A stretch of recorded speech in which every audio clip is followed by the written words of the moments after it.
So this may be slightly older news, but I wanted to wait a little to see if any good news came out before I spoke about it. This episode actually started as a tweet, but as I started typing it, it turned into something far longer than 140 characters. So then it became a blog post instead. But as I began writing it, I realized I actually cared about this a lot more than I thought I did, and I decided to hold off until we had the larger picture. So let me start by saying something that would fit comfortably in a tweet. Fuck H1Z1. Fuck it. This isn't exactly a controversial opinion anymore, but for a while it kinda was, and for a while I was on the other side of the argument. I seriously liked H1Z1 when it launched, entered early access, and I really did try to defend it. Sure, it was a DayZ clone, but it was a DayZ clone that actually worked. The PlanetSide 2 engine did wonders for the open world survivathon that the Arma 2 engine drops to 4 FPS just thinking about. It was DayZ but playable, at least that's how I looked at it. And from a purely gameplay point of view, H1Z1 was simple but elegant. The systems worked, the combat was enjoyable, the crafting was balanced, and the world map was very detailed, with towns and cities sprawling miles in-game, with the vast majority of buildings in them being accessible to the player. That's what drew me in. I'd wander from town to town, scavenging supplies from building to building, interacting with players, getting killed by them, then killing the next player I saw like it's his fault I suck. It worked. It was fun. But then, the announcement came. What announcement, I hear you ask? Have you been on holiday? Did you miss the news? Oh, you have been on holiday. Where did you go? Barbados! Nice! This isn't important. The announcement, yes. Anyway, on the 5th of February 2016, Daybreak announced that H1Z1 would be splitting into two separate games. The first, H1Z1 Just Survive, would be the survival game that H1Z1 started as. And the second would be H1Z1 King of the Kill, which is an excuse to spin off the Battle Royale mode that 90% of the player base was playing into a separate game. You heard me right there, viewer. King of the Kill. One of the dumbest names in the history of gaming. King of the Kill. And the kicker, both games will cost $20 retail. Ignoring the fact that this was supposed to be a free game on launch and focus. Actually, you know what? I can't ignore that. This was supposed to be a free game. What the fuck, Daybreak? Anyway, putting that to one side from $20 fucking for a game with microtransactions, are you fucking high?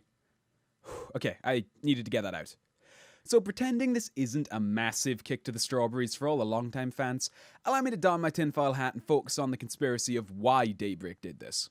As I said earlier, the Battle Royale mode was immensely more popular than the survival mode, especially among streamers on Twitch. And to be honest, it is a lot of fun. I can't really point to any other gameplay experience quite like it. I liked the survival mode, but the Battle Royale was far, far more unique in experience. So in that regard, it does make sense to spin it off into a separate game, at least from a business standpoint. But I'm not so convinced that's why they did this. I want to stress that what I'm about to say is just my gut feeling. I have very little facts to back this up, but I believe the real reason they're splitting off their games is so that they can subtly and slowly drop support for the survival mode. When it was the same game, it would have been seen as corporate suicide to spend more time working on support for a mod than the actual game. But now that they're two separate games, I think we're about to see a lot more support for the King of the Kill game, and a slow stream of low-effort, lazy content patches for the Just Survive game, before we see a little message from Daybreak announcing that for reasons, the Just Survive team has been moved over to King of the Kill. They want to thank all their awesome fans for the support they've had over the years, and that they probably love us all.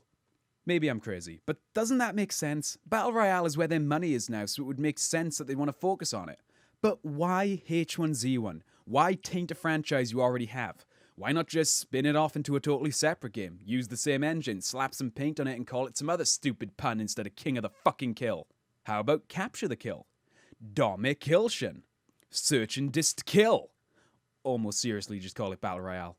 Then you have two games. Then you don't piss off your player base. And then, more importantly, you could keep both games fucking free like you promised, Daybreak! Fuck! I don't really have some kind of overall point to this or any kind of moral.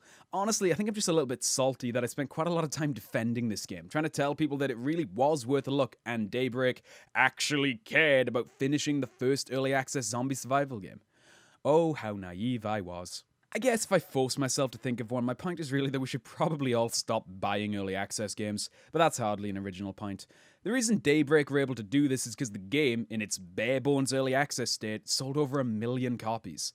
I realize I'm part of the problem here. I bought early access and I got burned, but we can't keep letting developers get away with bullshit like this.